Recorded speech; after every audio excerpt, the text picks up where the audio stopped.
Hey, good afternoon. Russell of Hotels going live just for a couple minutes. You guys know how I do it. Happy Monday to you, or happy moan day. You know, people moan because they got to go back to work. Well, I guess the end of the day is here. It's like almost 4 o'clock. So I guess if you were moaning, that was earlier in the day. But happy Monday to everybody. Today is Monday, August 12th. Yeah, August is going by pretty quickly, right? Man, already. Anyway, hope you guys. Did I say hope you guys are doing well already? Okay, I probably did. But hold on one second. I just want to make sure that I am live on the platforms I'm supposed to be live on, and that's YouTube, LinkedIn, and Facebook. So if you're on any of those platforms, feel free to say, "Hey, what's going on?" Let me put on the chat. I'm saying that before I even put on the chat. Chat is open, so feel free to say, "Hey, what's going on? Good to see you," or "Who the hell are you? Who are you again? What are you doing?" Whatever you want to say. I encourage, I welcome the feedback. There, it's all about engagement, right? So at least with me, it is. So just make sure I am live. Okay, I am. I'm. I think I. What did I do? Hold on. Oh, okay, there we go. There we are, and sound is off, so no feedback, anything like that.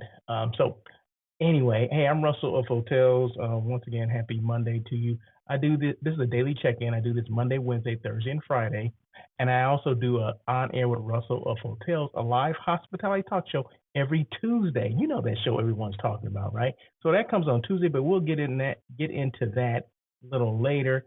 This is a daily check-in, and daily check-ins don't last that long, or they don't need to last that long. But sometimes I become winded, or I want to talk more than normal. But normally these go for about 15, 20, maybe 30 minutes.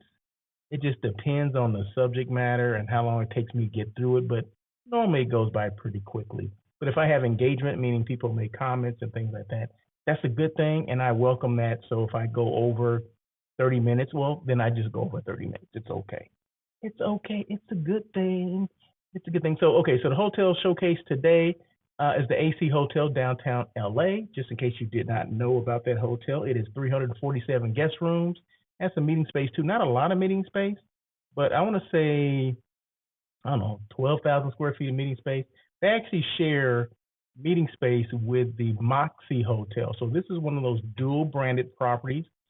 One building, two properties inside, or two brands inside. So the Moxy and the AC are the brands, and Marriott is I guess, the parent company. Marriott's the brand, right? I guess those are the sub brands, if you will.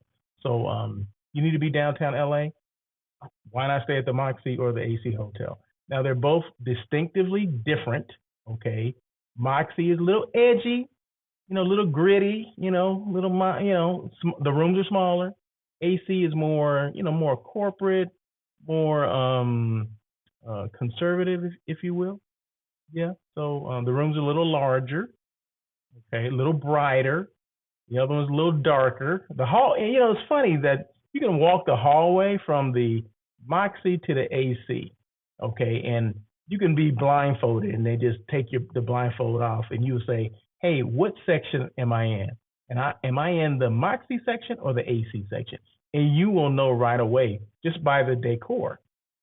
One is a little darker, one's a little lighter, or one is lighter, but yeah, you would definitely know. So, but it's kind of cool though. I like both brands.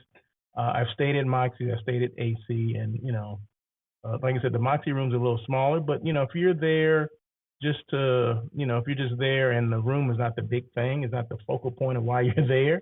If you're going to be more, downstairs doing work downstairs and things like that, it's okay, right? But some people are like, oh, it's a little small, and I don't like the closet and stuff like that. You know what? Just because it's new does not mean it's for you.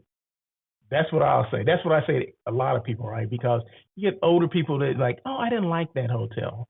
It's a little different kind of, yeah, it's some different energy in the Moxy, in comparison to the AC. Okay, so but you don't know unless you go and check it out, right? You have to check them both out. You'll see exactly what I'm talking about. So anyway, enough of that. Enough of that. So I have a topic that I normally get to when I finish ranting and raving. So I think I'm out of the ranting and raving phase right now. So this is the I'm gonna say the lobby kind of area of the AC. And back of this would be like the restaurant area. To the side would be like the front desk or a check-in registration area. Very nice. This is where this is the working desk. I get my, get that free Wi-Fi. So that's where I get my work done when I'm there. Um, when I make it my office of the day. So real quick, the blog. Okay, the blog. This is my blog, right? So go to russellofhotels.com. I got a lot of information on there. Every topic that I talk about, like today's topic, um, that'll be on there as well. It's not on there yet, but it will be on there. Last week's topic was on there. So yeah, so you get a lot of things. In fact, I posted something today, has to do with the LA Olympics, right? Has to do with hotels that are near the more popular venues that are going to be happening at the LA Olympics. The Paris Olympics handed off to the LA Olympics yesterday.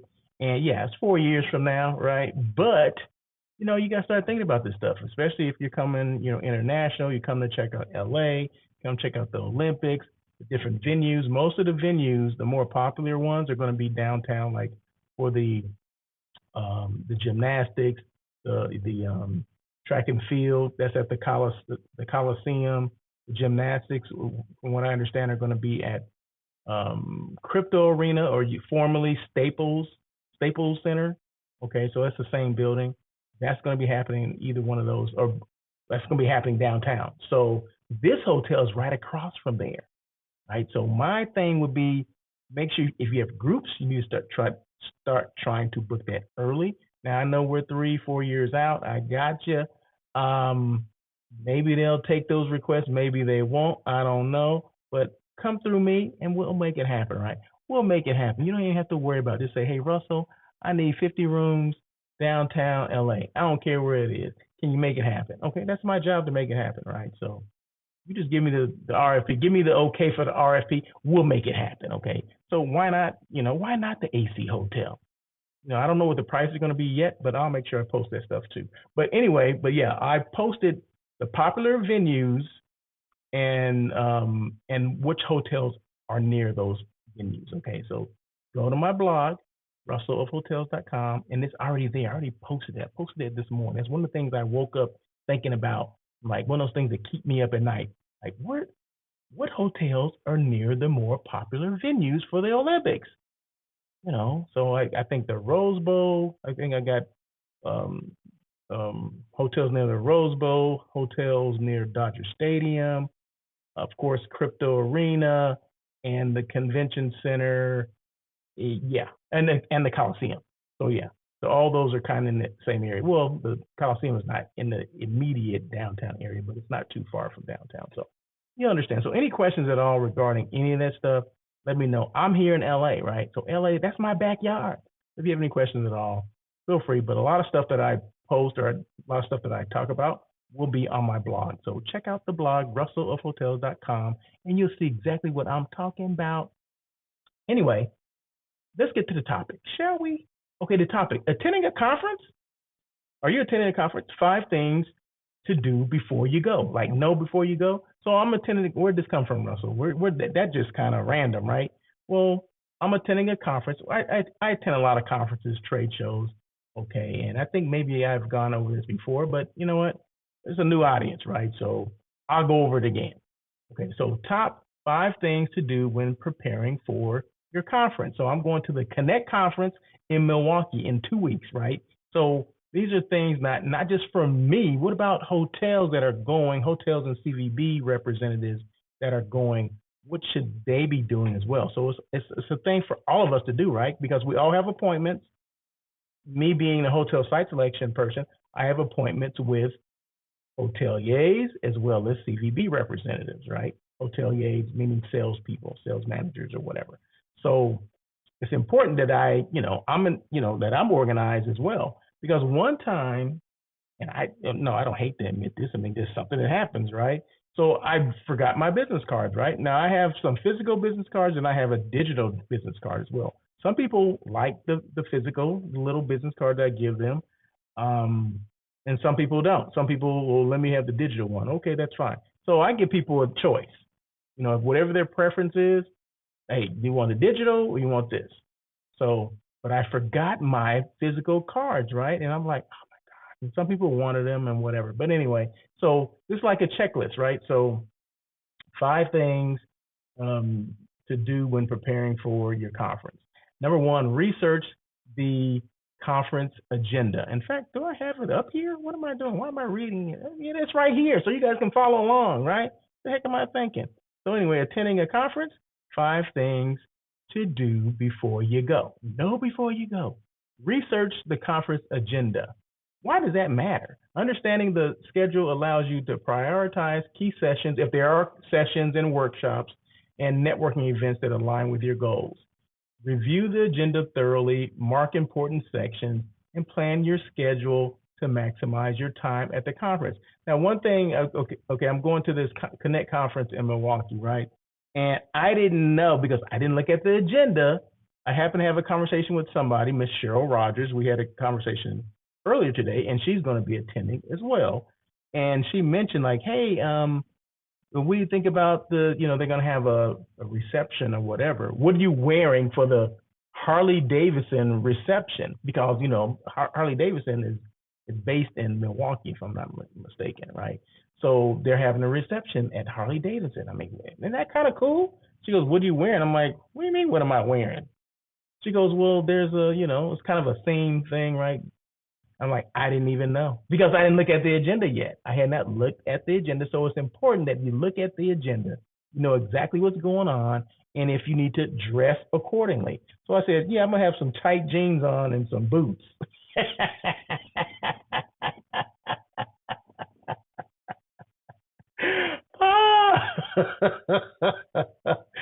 So anyway, so it's important that you know what's going on, look at the agenda, the times, and all those kind of things. If you have free nights or whatever it is, you need to know exactly what's going on. And shame on me because I didn't look at it yet. So, but she let me know that, so at least I know that there's an event at Harley Davidson, okay? And I'm wearing my tight jeans and boots, okay? So there you go. Number 2, set clear objectives. Having specific goals will help you stay focused and make the most of the time at the conference. Define what you want to achieve, whether it's networking, learning about new trends, or promoting your services. Identify key contacts and plan to approach them. So yeah, there's gonna be opportunities, like there's always opportunities. Of course, you have appointments, right? But there's always gonna be some networking opportunities. If that's the cocktail reception, over a drink or appetizers or whatever, or the dinner session, or transportation between venues, because you're staying at the hotel, but then you're going to be transported to the different venues. In this case, the Harley Davidson thing, reception. So, you can meet people there, sit with people you never sat with before on the bus, or, sit with people you don't normally talk to or that you don't know. I do that all the time, right? Is this seat taken? And then you start this conversation, the transportation from, one venue to the other could be 20, 30 minutes, right? So that's 20, 30 minutes. You get the chance to meet someone else and know what they do. Maybe, you never know. You may align with, I'm a meeting planner or hotel site selection. They're a hotelier or CVB. Maybe, there's some synergies there. Maybe it's someone I didn't have an appointment with, and maybe I get a chance to meet them and we get to talk about certain things or whatever. So there you go. So but have your clear objectives as to what you're trying to accomplish. You want to meet as many people as you can. Well, then you need to talk to people that you don't know. Don't talk to the same people all the time that that you're comfortable with. Get outside your comfort zone. That's what it's all about, right? So number 3, research the attendees you have appointments with. Yeah, it's always important they give you a list of people, or your job is to select the appointments. So you know who you're going to be meeting with. So why not go through LinkedIn and see exactly who they are? You want to print things out or write specific notes about them, so when you're meeting with them, you can bring those things up. Hey, I understand. Oh, you're Russell of Hotels, right? I understand you're all about these non-meat eats. What the heck is non-meat eats? I get asked that question all the time, and only because they have done their homework. They see on my profile that I don't eat meat, and it's always a conversation starter, right? Or I do gardening, and like, you do gardening? I'm like, yeah, hello. I propagate plants and this and that, and I'm propagating like 5 what the heck are they called? God, hydrangeas. I'm propagating 5 hydrangeas as we speak. They're like, oh my God, what is that? And how do you do it? Like, okay, let me explain to you. So these kind of things, these kind of nuances, weird things that I do, they sometimes come out in these conversations, right? They are conversation starters because not everyone does it. Or I do a podcast. You do a podcast? What is that all about? Well, it's a live hospitality podcast. Everyone's talking about it. You don't know about it? I've done 265 shows. Oh my God, I didn't know that. I get so many new listeners because of that. So there you go. So research the attendees you have appointments with. Very important. Tailoring your conversations based on the background and interests of the attendees will make your meeting more productive. Research the professional backgrounds, companies, and interests of those you're meeting. Prepare relevant questions and discussion topics. Yeah, find out about those people. People love other people to talk about them, right? To bring up things. Oh, I understand. You just got married. Oh my God, you know that? How'd you know that? Whatever. Hey, what's up? What's up, my man? Lonnie Wolf. Lonnie Wolf in the house. Always providing key information. Thank you so much. Thank you. I appreciate that, Lonnie Wolf. Let me put Lonnie Wolf's comments up here. He's always so timely. It's been a minute since I talked to Mr. Lonnie Wolf, so let's throw his comments up there. ROH is the real deal. Thank you so much. I appreciate you, Lonnie. Thank you so much for chiming in. See, that's what it's all about. So if you have comments at all, you can feel free to make comments just like Mr. Lonnie Wolf did. He's out there in Florida. He's tuning in on LinkedIn. So thank you for all the LinkedIn listeners and viewers. I appreciate it. But we have some YouTube people as well as some Facebook people. So feel free to reach out, if you guys want to. That's what it's all about. So make sure you research the attendees you have appointments with because it really does matter. It really does make a big difference when you know a little bit about the people that you're meeting with. Yeah, you may have like 10, 15 appointments in a day, but that's okay. You got to do your research, right? Do your research. Very important. Number 4, update your LinkedIn profile. Why would you do that? Your LinkedIn profile is often the first place people will go to learn more about you, especially after meeting you at the conference. So yeah, make sure that information is current. You just got a new job and you just started this one particular hotel that I happen to be meeting with, and I'll see that and I'll go to your LinkedIn page and say, oh, you just got here like 2 months ago, right? Yeah, how'd you know that? Well, I saw it on LinkedIn. There you go. So it's important that you update it, keep it updated. I mean, I know sometimes we get caught up and we can't update as much as we should, but at least once a year you should update with the current information because you want people to know exactly what's going on, where you've been, what makes you tick, that kind of stuff. Why not? Ensure your LinkedIn profile is up to date with your latest achievements, roles, and objectives. Consider adding a new professional photo or updating your headline to reflect your current focus, whatever that means. Okay, so do that. Just do that. And number 5, prepare your networking materials. Networking materials? I wasn't going to take anything. Having the right materials on hand will help you make a strong impression and ensure people remember you after the conference. Yeah, so that means make sure you have your business cards, right? Like I said, I got them in my backpack now. So no matter where I go now, they're always there. Sometimes I leave them in my room though. But make sure you take everything that you need, if that's material about your hotel. But let me just say this. For my hotel people as well as our CVB people, have an option for digital. I think people would opt more for the digital files than the hard copies that you guys spend so much money on. I would say we need to start phasing those things out. We always talk about conservation and all that kind of stuff, or sustainability. Sustainability, and then we're giving out these multicolored fact sheets of our hotel. Why do we do that? We're not. That's not conservation. No. We need to stop doing that. Use a digital version. It's a lot better. It's a lot cleaner, and it doesn't get thrown in the trash, which a lot of that other stuff does. So, yeah, I mean, I've told people, I'm like, do you think this actually going to make it back home? I mean, they give me the option. Hey, do you want this or do you want the digital? Or I can email it to you. Email it to me. The information you just talked about, email it to me. I don't want all this stuff that I have to take back and then end up throwing away. Because eventually it's going to get thrown away, right? So a lot of times I ain't going to look at it.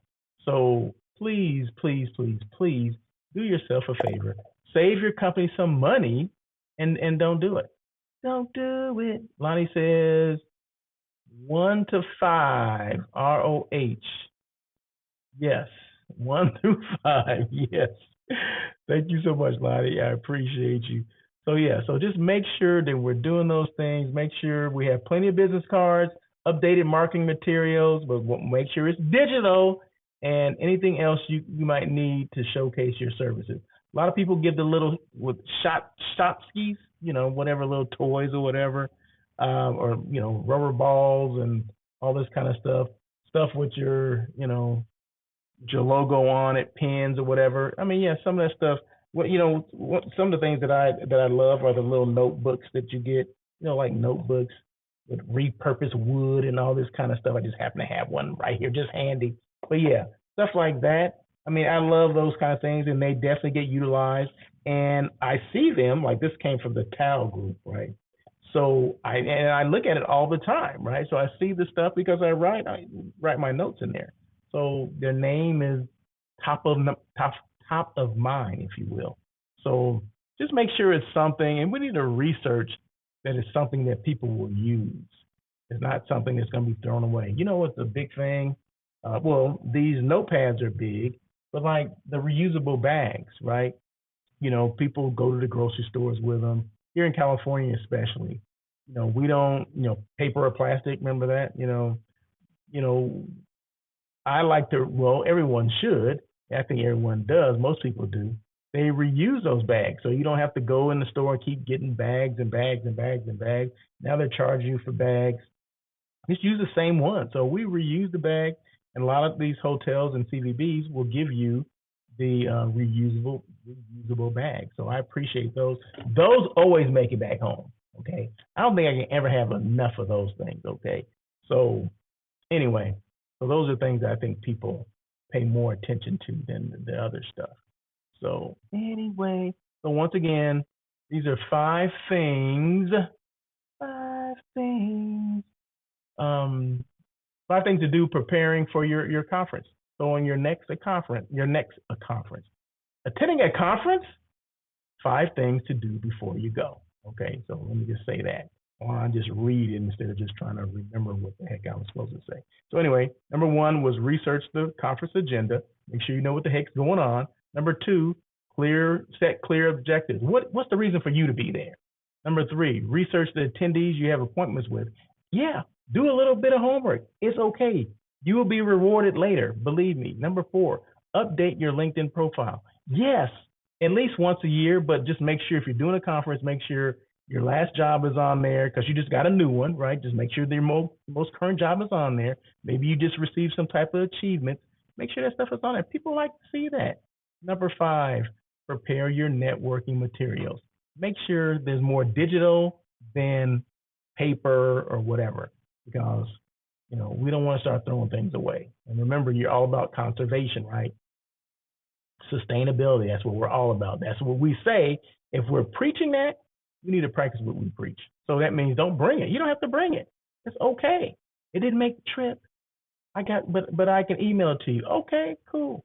Like I mentioned earlier, on air with Russell of Hotels, that live hospitality talk show that everyone's talking about. Show number 266 will be tomorrow, live here on LinkedIn, YouTube, and Facebook. And also the traditional podcast. A traditional podcast is audio only, right? So that's now available on podbean.com. So you can go to podbean.com, look for On Air with Russell of Hotels. It'll be there. You can take me on the go, or you can just go to my website, russellofhotels.com. It'll be there as well. Okay. Or you can go to LinkedIn, YouTube, and Facebook. It'll be there too. So there's 3 places you can get it. I just want to make sure however you want to get it, it's there for you, right? So this is the traditional podcast. So like right now, I'm talking right now, but I'll be recording, the audio portion, which I'm not doing right now because this ain't the podcast. This is not on air with Russell of Hotels. This is the daily check-in. Hello. So yeah, so just make sure tomorrow 1 o'clock, and I am back to the regular schedule. Summer's over, school starts tomorrow, so I'll be available tomorrow at 1 o'clock to do it EST the way I normally would do it. Any questions at all, feel free to reach out in touch. Go ahead and email me, russell@russellofhotels.com, or you can go to my website, russellofhotels.com.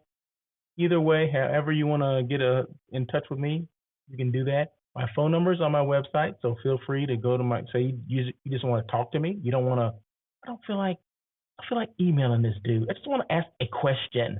Well, just go ahead and ask me a question. That's fine. But go to my website, russellofhotels.com, and my phone number is there. You feel free to reach out and call me. But just remember this, I don't answer every phone call, right? Because I don't know who these people are.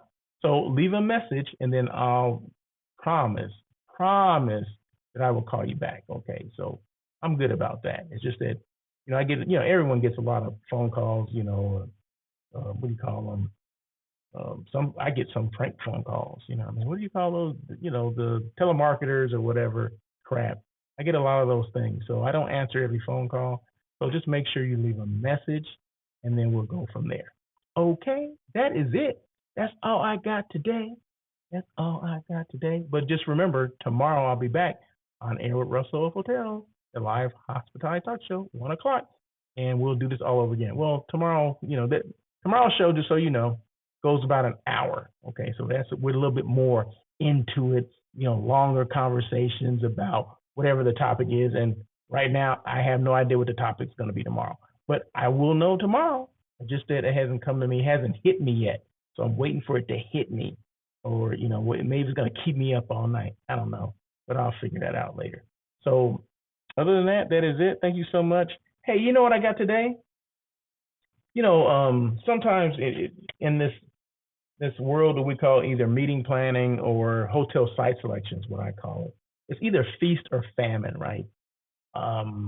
Sometimes we get a lot of leads, RFPs to put out, or sometimes it's radio silence. We don't get anything. Well, today I just got 3. I'm like, boom, boom, boom. I'm like, what? Are you serious? So I got 3 RFPs from 3 different clients. I'm like, wow, this is cool. Okay, we got you. And in different areas that I booked in. One's for North Carolina, one's for New York, and then one is for Miami. Boom. There you go. One is this year, one is next month, and then one is 25 and one is 26. There you go. Right. So that's what I'm working on now. So I got all those things. So now I gotta, get on the platform and create the RFPs. And then that goes to the hotels and my CVB representatives. Then they forward back the information, the proposal. I look over the proposals and then forward them on to my client. And then we go through those together. And whichever ones my clients are interested in, we have conversation about them, why they like this, why they like that. Maybe there's some things, maybe the rate's a little high. Maybe I can go back and ask for, hey, can you, my client's budget is X, Y, and Z. Can you hit those? Can you, help me with that? Can you get the pencil out, do some erasing and then give me another figure? That kind of stuff. So there you go. So that's what I do. And like I said, it's either feast or famine. It's never really consistent. But when it comes in, and it comes in hard and heavy. Boom, boom, boom. I'm like, okay, let's get to work. So yeah, that's just how it's been. This is how it is. So there you go. And I just welcome it and I appreciate it. So there you go. So yeah, now I'm busy. So was I busy up until this morning? Probably not as busy as I wanted to be, but I'll be busy for the next couple of days with these things, and then we go from there. So there you go. So that gives you a look into the world of Russell of Hotels, the hotel site selection person. So there you go. But any questions about that or anything else, feel free, like I said a little while ago, email me at russell@russellofhotels.com, or you can go to my website, russellofhotels.com. You can call me if you like. You can DM me. You can instant message me. You can do whatever. I'm here. for as a resource, answer any questions that I can assist you with. So until later, until tomorrow, you guys have a great day. Happy Monday.